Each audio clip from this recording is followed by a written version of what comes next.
पिछले अध्याय में हमने जाना कि किस कारणवश अग्निदेव खांडव वन को जलाने के लिए इतनी बार प्रयत्न कर चुके।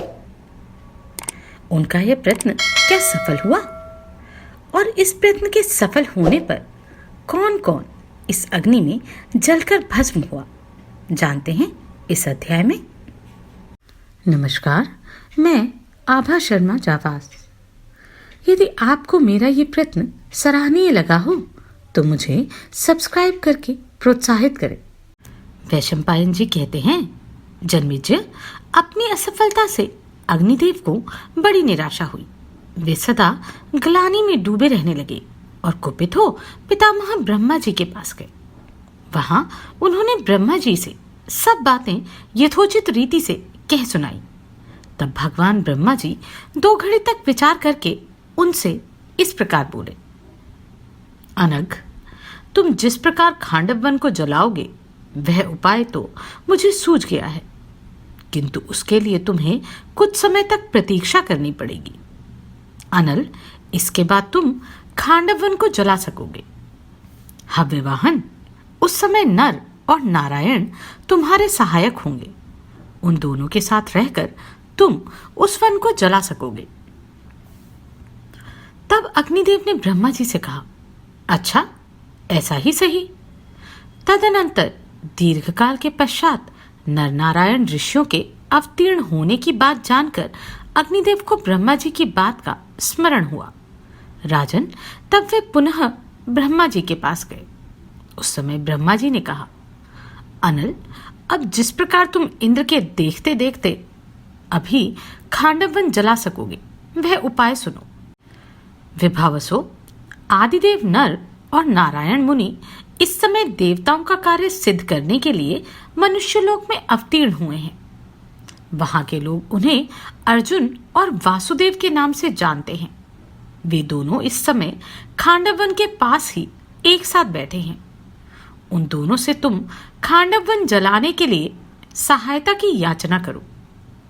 तब तुम इंद्रादि देवताओं से रक्षित होने पर भी उस वन को जला सकोगे। वे दोनों वीर एक साथ होने पर यत्नपूर्वक वन के सारे जीवों को भी रोकेंगे और देवराज इंद्र का भी सामना करेंगे। मुझे इसमें कोई संशय नहीं है। नृपश्रेष्ठ, यह सुनकर हव्यवाहन ने तुरंत श्री कृष्ण और अर्जुन के पास आकर जो कार्य निवेदन किया वह मैं तुम्हें पहले ही बता चुका हूं। जन्मेजय, अग्नि का वह कथन सुनकर अर्जुन ने इंद्र की इच्छा के विरुद्ध खांडव वन जलाने की अभिलाषा रखने वाले जातवेदा अग्नि से उस समय के अनुकूल यह बात कही, भगवान, मेरे पास बहुत से दिव्य एवं उत्तम अस्त्र तो हैं, जिनके द्वारा मैं एक क्या अनेकों वज्रधारियों से युद्ध कर सकता हूं, परंतु मेरे पास मेरे बाहुबल के अनुरूप धनुष नहीं है, जो समर भूमि में युद्ध के लिए प्रयत्न करते समय मेरा वेग सह सके। इसके सिवा शीघ्रता पूर्वक बाण चलाते रहने के लिए मुझे इतने अधिक बाणों की आवश्यकता होगी जो कभी समाप्त ना हो, तथा मेरी इच्छा के अनुरूप बाणों को ढोने के लिए शक्तिशाली रथ भी मेरे पास नहीं है। मैं वायु के समान वेगवान श्वेत वर्ण के दिव्य अश्व तथा मेघ के समान गंभीर घोष करने वाला एवं सूर्य के समान तेजस्वी रथ चाहता हूं। इसी प्रकार इन भगवान श्री कृष्ण के बल पराक्रम के अनुसार कोई आयुध इनके पास भी नहीं है, जिससे ये नागों और पिशाचों को युद्ध में मार सके। भगवान, इस कार्य की सिद्धि के लिए जो उपाय संभव हो वह मुझे बताइए, जिससे मैं इस महान वन में जल बरसाते हुए इंद्र को रोक सकूं। भगवान अग्निदेव पुरुषार्थ से जो कार्य हो सकता है उसे हम लोग करने के लिए तैयार हैं, किंतु इसके लिए सुदृढ़ साधन जुटा देने की कृपा आपको ही करनी होगी। वैशंपायन जी कहते हैं, जन्मेजय, अर्जुन के ऐसा कहने पर धूम रूपी ध्वजा से सुशोभित होने वाले भगवान हुताशन ने दर्शन की इच्छा से लोकपाल वरुण का चिंतन किया। अदिति के पुत्र, जल के स्वामी और सदा जल में ही निवास करने वाले उन वरुण देव ने, अग्निदेव ने मेरा चिंतन किया है, यह जानकर तत्काल उन्हें दर्शन दिया। चौथे लोकपाल सनातन देवदेव जलेश्वर वरुण का स्वागत सत्कार करके धूमकेतु अग्नि ने उनसे इस प्रकार कहा, वरुण देव, राजा सोम ने आपको जो दिव्य धनुष और अक्षय तरकस दिए हैं, वे दोनों मुझे शीघ्र दीजिए। साथ ही कपयुक्त ध्वजा से सुशोभित रथ भी प्रदान कीजिए। तब वरुण ने अग्निदेव से अभी देता हूं ऐसा कहकर मैं धनुषों में रत्न के समान गांडिव तथा बाणों से भरे हुए 2 अक्षय एवं बड़े तरकस भी दिए। वह धनुष अद्भुत था, उसमें बड़ी शक्ति थी और वह यश एवं कीर्ति को बढ़ाने वाला था। किसी भी अस्त्र शस्त्र से वह टूट नहीं सकता था और दूसरे सब शस्त्रों को नष्ट कर डालने की शक्ति उसमें उपस्थित थी। उसका आकार सभी आयुधों से बढ़कर था। शत्रुओं की सेना को विदीर्ण करने वाला वह एक ही धनुष दूसरे लाख धनुषों के बराबर था। वह अपने धारण करने वाले के राष्ट्र को बढ़ाने वाला एवं विचित्र था। अनेक प्रकार के रंगों से उसकी शोभा होती थी। वह चिकना और छिद्र से रहित था। देवताओं, दानवों और गंधर्वों ने अनंत वर्षों तक उसकी पूजा की थी। इसके सिवा वरुण ने दिव्य घोड़ों से जुता हुआ एक रथ भी प्रस्तुत किया, जिसकी ध्वजा पर श्रेष्ठ कपि विराजमान थे। उसमें जुते हुए अश्वों का रंग चांदी के समान श्वेत था। वे सभी घोड़े गंधर्व देश में उत्पन्न तथा सोने की मालाओं से विभूषित थे। उनकी कांति श्वेत बादलों की सी जान पड़ती थी। वे वेग में मन और वायु की समानता करते थे। वह रथ संपूर्ण आवश्यक वस्तुओं से युक्त तथा देवताओं और दानवों के लिए भी अजेय था। उससे तेजोमयी किरणें छिटकती थी। उसके चलने पर सब ओर बड़े जोर की आवाज गूंज उठती थी। वह रथ सब प्रकार के रत्नों से जटित होने के कारण बड़ा मनोरम जान पड़ता था। संपूर्ण जगत के स्वामी प्रजापति विश्वकर्मा ने बड़ी भारी तपस्या के द्वारा उस रथ का निर्माण किया था। उस सूर्य के समान तेजस्वी रथ का इदमित्थम रूप से वर्णन नहीं हो सकता था। पूर्व काल में शक्तिशाली सोम अर्थात चंद्रमा ने उसी रथ पर आरूढ़ हो दानवों पर विजय पाई थी। वह रथ नूतन मेघ के समान प्रतीत होता था और अपनी दिव्य शोभा से प्रज्वलित सा हो रहा था। इंद्रधनुष के समान कांति वाले श्री कृष्ण और अर्जुन उस श्रेष्ठ रथ के समीप पहुंचे। उस रथ का ध्वजदंड बड़ा सुंदर और सुवर्णमय था। उसके ऊपर सिंह और व्याघ्र के समान भयंकर आकृति वाला दिव्य वानर बैठा था। उस रथ के शिखर पर बैठा हुआ वह वानर ऐसा जान पड़ता था मानो शत्रुओं को भस्म कर डालना चाहता हो। उस ध्वजा में और भी नाना प्रकार के बड़े भयंकर प्राणी रहते थे, जिनकी आवाज सुनकर शत्रु सैनिकों के होश उड़ जाते थे। वह श्रेष्ठ रथ भांति भांति की पताकाओं से सुशोभित हो रहा था। अर्जुन ने कमर कस ली, कवच और तलवार बांध ली, दस्ताने पहन लिए तथा रथ की परिक्रमा और देवताओं को प्रणाम करके वे उस पर आरूढ़ हुए, ठीक वैसे ही जैसे कोई पुण्यात्मा विमान पर बैठता है। तदनंतर पूर्व काल में ब्रह्मा जी ने जिसका निर्माण किया था, उस दिव्य एवं श्रेष्ठ गांडीव धनुष को हाथ में लेकर अर्जुन बड़े प्रसन्न हुए। पराक्रमी धनंजय ने अग्निदेव को सामने रखकर उस धनुष को हाथ में उठाया और बल लगाकर उस पर प्रत्यंचा चढ़ा दी। महाबली पांडुकुमार के उस धनुष पर प्रत्यंचा चढ़ाते समय जिन लोगों ने उसकी टंकार सुनी, उनका हृदय व्यथित हो उठा। वह रथ, धनुष तथा अक्षय तरकस पाकर कुंती नंदन अर्जुन अत्यंत प्रसन्न हो अग्नि की सहायता करने में समर्थ हो गए। तदनंतर पावक ने भगवान श्री कृष्ण को एक चक्र दिया, जिसका मध्य भाग वज्र के समान था। उस अग्नि प्रदत्त प्रिय अस्त्र चक्र को पाकर भगवान श्री कृष्ण भी उस समय सहायता के लिए समर्थ हो गए। उनसे अग्निदेव ने कहा, मधुसूदन, इस चक्र के द्वारा आप युद्ध में अमानव प्राणियों को भी जीत लेंगे, इसमें संशय नहीं है। इसके होने से आप युद्ध में मनुष्यों, देवताओं, राक्षसों, पिशाचों, दैत्यों और नागों से भी अधिक शक्तिशाली होंगे तथा इन सब का संहार करने में भी निसंदेह सर्वश्रेष्ठ सिद्ध होंगे।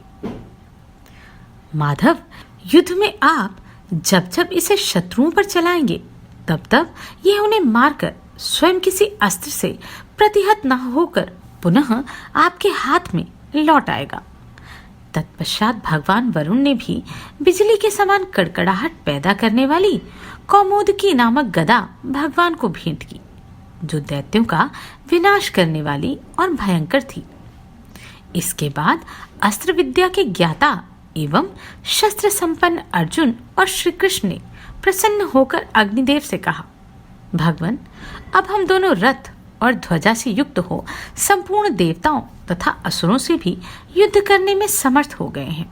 फिर तक्षक नाग के लिए युद्ध की इच्छा रखने वाले अकेले वज्रधारी इंद्र से युद्ध करना क्या बड़ी बात है?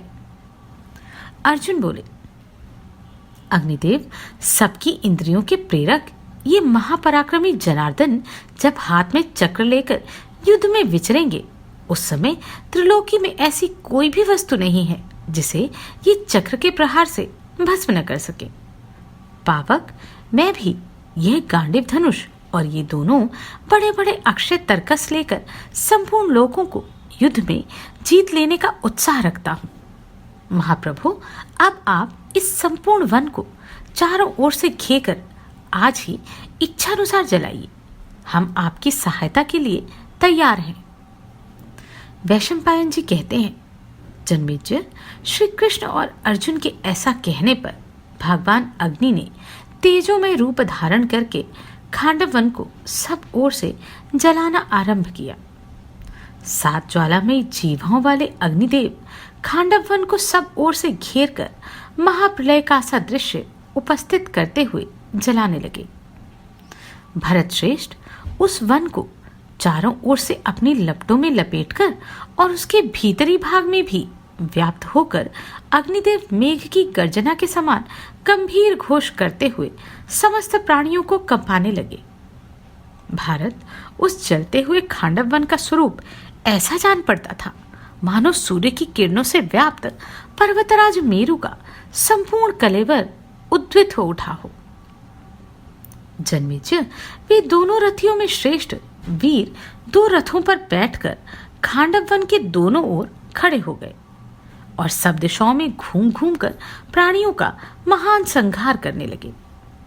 खांडव वन में रहने वाले प्राणी जहां जहां भागते दिखाई देते, वहीं वहीं वे दोनों प्रमुख वीर उनका पीछा करते।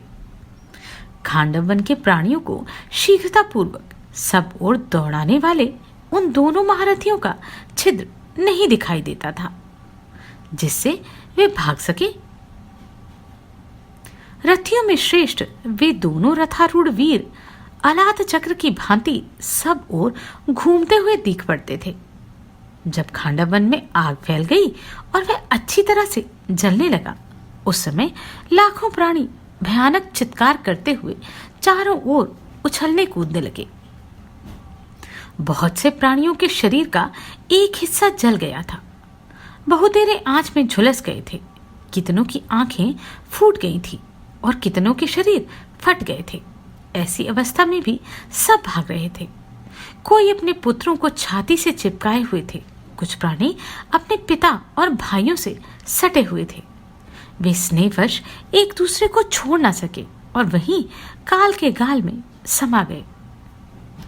कुछ जानवर दांत खटखटाते, बार बार उछलते कूदते और अत्यंत चक्कर काटते हुए फिर आग में ही पड़ जाते थे। कितने ही पक्षी पांख, आंख और पंजों के जल जाने से धरती पर गिरकर छटपटा रहे थे। स्थान स्थान पर मरणोन्मुख जीव जंतु दृष्टिगोचर हो रहे थे। जलाशय आग से तपकर काढ़े की भांति खौल रहे थे। उनमें रहने वाले कछुए और मछली आदि जीव सब ओर निर्जीव दिखाई देते थे। प्राणियों के संघार स्थल बने हुए उस वन में कितने ही प्राणी अपने जलते हुए अंगों से मूर्तिमान अग्नि के समान दिख पड़ते थे। अर्जुन ने कितने ही उड़ते हुए पक्षियों को अपने बाणों से टुकड़े टुकड़े करके प्रज्वलित आग में झोंक दिया। पहले तो पक्षी बड़े वेग से ऊपर को उड़ते, परंतु बाणों से अंग छिद जाने पर जोर जोर से आर्तनाद करते हुए पुनः खांडव वन में ही गिर पड़ते थे। बाणों से घायल हुए झुंड के झुंड वनवासी जीवों का भयानक चित्कार समुद्र मंथन के समय होने वाले जल जंतुओं के करुण क्रंदन सा जान पड़ता था। प्रज्वलित अग्नि की बड़ी बड़ी लपटें आकाश में ऊपर की ओर उठने लगी और देवताओं के मन में बड़ा भारी भय उत्पन्न करने लगी। उस लपट से संतप्त हुए देवता और महर्षि आदि सभी देवलोकवासी महात्मा असुरों का नाश करने वाले देवेश्वर सहस्त्राक्ष इंद्र के पास गए। देवता बोले, अमरेश्वर, अग्निदेव इन सब मनुष्यों को क्यों जला रहे हैं? कहीं संसार का प्रलय तो नहीं आ गया? वैशंपायन जी कहते हैं, जन्मेजय, देवताओं से यह सुनकर वृत्रासुर का नाश करने वाले इंद्र स्वयं वह घटना देखकर खांडव वन को आग के भय से छुड़ाने के लिए चल दिए। उन्होंने अपने साथ अनेक प्रकार के विशाल रथ ले लिए और आकाश में स्थित हो देवताओं के स्वामी वे इंद्र जल की वर्षा करने लगे। देवराज इंद्र से प्रेरित होकर मेघ रथ के घुरे के समान मोटी मोटी असंख्य धाराएं खांडव वन में गिराने लगे, परंतु अग्नि के तेज से वे धाराएं वहां पहुंचने से पहले आकाश में ही सूख जाती थी। अग्नि तक कोई धारा पहुंच ही नहीं पाई। तब नमूची नाशक इंद्रदेव अग्नि पर अत्यंत कुपित हो पुनः बड़े बड़े मेघों द्वारा बहुत जल की वर्षा कराने लगे। आग की लपटों और जल की धाराओं से संयुक्त होने पर उस वन में धुआं उठने लगा, सब ओर बिजली चमकने लगी और चारों ओर मेघों की गड़गड़ाहट का शब्द गूंज उठा। इस प्रकार खांडव वन की दशा बड़ी भयंकर हो गई थी। जन्मेजय, वर्षा करते हुए इंद्र की उस जलधारा को पांडु कुमार अर्जुन ने अपने उत्तम अस्त्र का प्रदर्शन करते हुए बाणों की बौछार से रोक दिया। अमित आत्मबल से संपन्न पांडव अर्जुन ने बहुत से बाणों की वर्षा करके सारे खांडव वन को ढक दिया, जैसे कोहरा चंद्रमा को ढक देता है। सव्यसाची अर्जुन के चलाए हुए बाणों से सारा आकाश छा गया था, इसलिए कोई भी प्राणी उस वन से निकल नहीं पाता था। तब खांडव वन जलाया जा रहा था। उस समय महाबली नागराज तक्षक वहां नहीं था, कुरुक्षेत्र चला गया था, परंतु तक्षक का बलवान पुत्र अश्वसेन वहीं रह गया था। उसने उस आग से अपने को छुड़ाने के लिए बड़ा भारी प्रयत्न किया, किंतु अर्जुन के बाणों से रुंध जाने के कारण वह बाहर निकल ना सका। उसकी माता सर्पिणी ने उसे निगलकर उस आग से बचाया।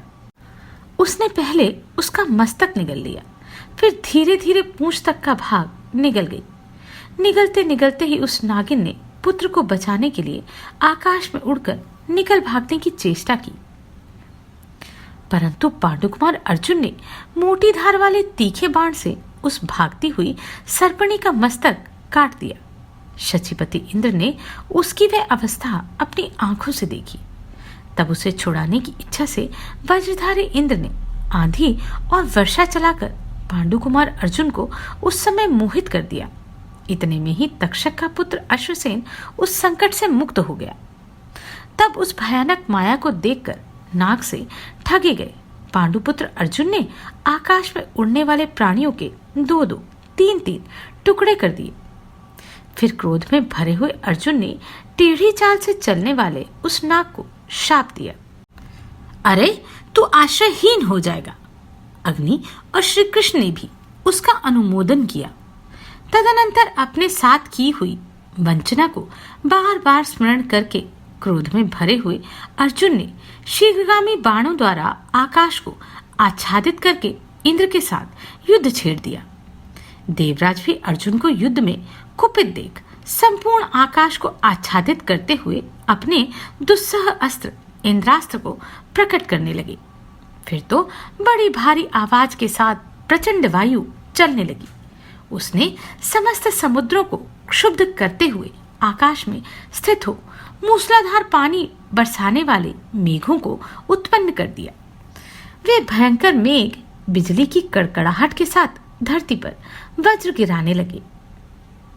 उस अस्त्र के प्रतिकार की विद्या में कुशल अर्जुन ने उन मेघों को नष्ट करने के लिए अभिमंत्रित करके वायव्य नामक उत्तम अस्त्र का प्रयोग किया। उस अस्त्र ने इंद्र के छोड़े हुए वज्र और मेघों का ओज एवं बल नष्ट कर दिया। जल की वे सारी धाराएं सूख गई और बिजलियां भी नष्ट हो गई। क्षण भर में आकाश धूल और अंधकार से रहित हो गया। सुखदायिनी शीतल हवा चलने लगी। सूर्यमंडल स्वाभाविक स्थिति में दिखाई देने लगा। अग्निदेव प्रतिकार शून्य होने के कारण बहुत प्रसन्न हुए और अनेक रूपों में प्रकट हो प्राणियों के शरीर से निकली हुई वसा के समूह से अभिषिक्त होकर बड़ी बड़ी लपटों के साथ प्रज्वलित हो उठे। उस समय अपनी आवाज से वे संपूर्ण जगत को व्याप्त कर रहे थे। महाराज उस खांडव वन को श्री कृष्ण और अर्जुन से सुरक्षित देख अहंकार से युक्त सुंदर पंख वाले अंगों वाले पक्षी आकाश में उड़ने लगे। एक गरुड़ जातीय पक्षी वज्र के समान पांख, चोंच और पंजों से प्रहार करने की इच्छा रखकर आकाश से श्री कृष्ण और अर्जुन की ओर झपटा। इसी प्रकार प्रज्वलित मुख वाले नागों के समुदाय भी पांडव अर्जुन के समीप भयानक जहर उगलते हुए उनकी ओर टूट पड़े। यह देखकर अर्जुन ने रोषाग्नि प्रेरित बाणों द्वारा उन सबके टुकड़े टुकड़े कर डाले और वे सभी अपने शरीर को भस्म करने के लिए उस जलती हुई आग में समा गए। तत्पश्चात असुर, गंधर्व, यक्ष, राक्षस और नाग युद्ध के लिए उत्सुक हो अनुपम गर्जना करते हुए वहां दौड़े आए। किन्हीं के हाथ में लोहे की गोली छोड़ने वाले यंत्र अर्थात तोप या बंदूक आदि थे और कुछ लोगों ने हाथों में चक्र, पत्थर एवं भुषुंडी उठा रखी थी। क्रोधाग्नि से बड़े हुए तेज वाले वे सब के सब श्री कृष्ण और अर्जुन को मार डालना चाहते थे। वे लोग बड़ी बड़ी डींग हाँकते हुए अस्त्र शस्त्रों की वर्षा करने लगे। उस समय अर्जुन ने अपने तीखे बाणों से उन सब के सिर उड़ा दिए। शत्रु विनाशन महातेजस्वी श्री कृष्ण ने भी चक्र द्वारा दैत्यों और दानवों के समुदाय का महान संहार कर दिया। फिर दूसरे दूसरे अमित तेजस्वी दैत्य दानव बाणों से घायल और चक्रवेग से कंपित हो तट पर आकर रुक जाने वाले समुद्र की लहरों के समान एक सीमा तक ही ठहर गए और आगे न बढ़ सके। तब देवताओं के महाराज इंद्र श्वेत ऐरावत पर आरूढ़ हो अत्यंत क्रोधपूर्वक उन दोनों की ओर दौड़े। असुरसूदन इंद्र ने बड़े वेग से अश्नि रूप अपना वज्रास्त्र उठाकर चला दिया और देवताओं से कहा, लो ये दोनों मारे गए। राजन यमराज ने कालदंड, कुबेर ने गदा तथा वरुण ने पाश और विचित्र वज्र हाथ में ले लिए। देवताओं के सेनापति स्कंद शक्ति हाथ में लेकर मेरु पर्वत की भांति अविचल भाव से खड़े हो गए। दोनों अश्विनी कुमारों ने भी चमकीली औषधियां उठा ली। धाता ने धनुष लिया और जय ने मूसल। क्रोध में भरे हुए महाबली त्वष्टा ने पर्वत उठा लिया। अंश ने शक्ति हाथ में ले ली और मृत्युदेव ने फरसा। आर्यमा भी भयानक परिधि लेकर युद्ध के लिए विचरने लगे। मित्र देवता जिसके किनारों पर छुरे लगे हुए थे वह चक्र लेकर खड़े हो गए। महाराज पुषा, भग और क्रोध में भरे हुए सविता धनुष और तलवार लेकर श्री कृष्ण और अर्जुन पर टूट पड़े। रुद्र, वसु, महाबली मरुदगण, विश्वदेव तथा अपने तेज से प्रकाशित होने वाले साध्यगण, ये और दूसरे बहुत से देवता नाना प्रकार के अस्त्र शस्त्र लेकर उन पुरुषोत्तम श्री कृष्ण और अर्जुन को मार डालने की इच्छा से उनकी ओर बढ़े। उस महासंग्राम में प्रलय काल के समान रूप वाले तथा प्राणियों को मुंह में डालने वाले अद्भुत अपशकुन दिखाई देने लगे। देवताओं सहित इंद्र को रोष में भरा देख अपनी महिमा से च्युत न होने वाले निर्भय तथा दुर्धर्ष वीर श्री कृष्ण और अर्जुन धनुष तान कर युद्ध के लिए खड़े हो गए। तदनंतर वे दोनों युद्ध कुशल वीर कुपित हो अपने वज्रोपम बाणों द्वारा वहां आते हुए देवताओं को घायल करने लगे। बहुत से देवता बार बार प्रयत्न करने पर भी कभी सफल मनोरथ न हो सके। उनकी आशा टूट गई और वे भय के मारे युद्ध छोड़कर इंद्र की ही शरण में चले गए। श्री कृष्ण और अर्जुन के द्वारा देवताओं की गति कुंठित हुई देख आकाश में खड़े हुए महर्षिगण बड़े आश्चर्य में पड़ गए। इंद्र भी उस युद्ध में बार बार उन दोनों वीरों का पराक्रम देख बड़े प्रसन्न हुए और पुनः उन दोनों के साथ युद्ध करने लगे। तदनंतर इंद्र ने सव्यसाची अर्जुन के पराक्रम की परीक्षा लेने के लिए पुनः उन पर पत्थरों की बड़ी भारी वर्षा की।